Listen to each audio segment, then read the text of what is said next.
name's Rosemary, and I started Afri Beads about 5 years ago with another couple of friends, and we work with a group of ladies called the Kind Mothers Project in Uganda, and that was started about 10 years ago by a local Ugandan teacher.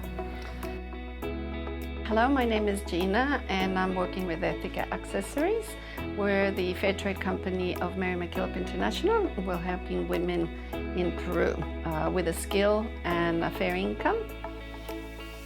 I'm Karina Beckers and I run Sana Africa. I started it in 2010 and the focus is on special low volume African art and craft and decor. So it's not mass produced, it also deals with individual artists and also with small cooperatives and with groups of people who produce beautiful things.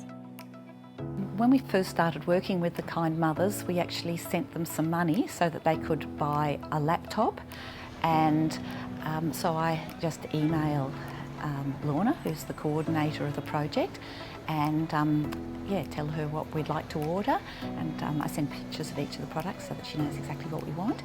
And also, we can talk backwards and forwards on Skype and overcome any problems that arise. The products come from 4 different groups that we have over there, so they each specialize in something different. Nowadays it's really easy to get in touch with the producers. We do it through Skype, so I will ring them every week or every couple of weeks just to see how they're doing. They can also get in touch with me via email.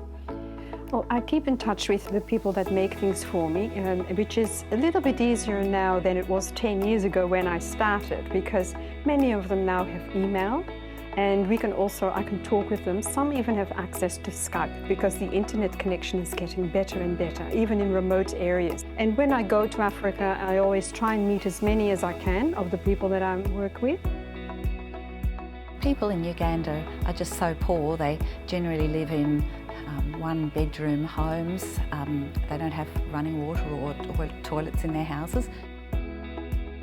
The difference that I've seen with these ladies now is that they can actually afford to buy food for their children and for themselves every day. That's probably the biggest impact. Some of the women didn't actually have homes. They weren't able to rent a house, and so then a couple of them are now able to rent houses, which is wonderful. And most importantly, most of them with regular income are now able to send their children to school.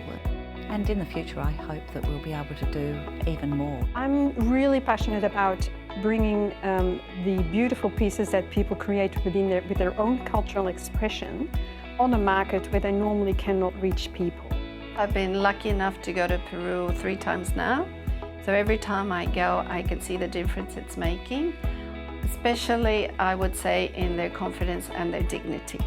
And for them it's a bit hard to believe, but it's amazing for them to think that their products are being sold so far away here in Australia.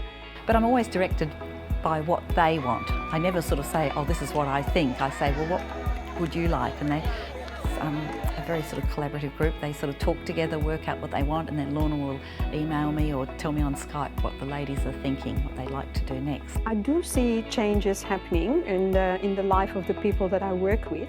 And so when I see the person who buys it from me, that they really like the product and that they find a place in their heart and their home for it, is a fantastic feeling. So in that sense, I'm also the cultural bridge, in that I bring the culture from there to here and from one home to another home across a huge distance.